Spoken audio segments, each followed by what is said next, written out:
మన్మధుని ఎక్కడ నేను భస్మం చేసింది అంటే గీత దాటాడు మూడో నేత్రం చూసాడు స్వామి. అంతేనా?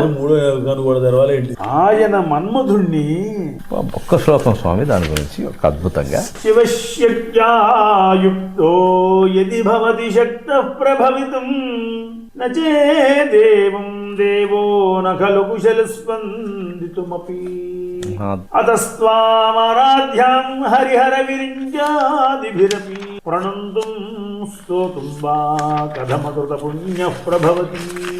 చక్కటి సామాన్యుడు కూడా అర్థమయ్యే భాషలో మాట్లాడినప్పుడు సామాన్యుడు కూడా సనాతన ధర్మం వైపు చూస్తాడు. దేవాలయాల్లో కూడా పేద మధ్యతరగతి అని కాకుండా అందరూ సమానమే. ఈ వివిఐపి కల్చర్లు అనేవి తీసేసినప్పుడే దేవాలయకి ఇంకా అద్భుతం. అంటే దేవుడు కూడా అమ్మవారు కూడా సామాన్యుడు వస్తేనే ఆనందంగా ఉంటుంది వాళ్ళకి.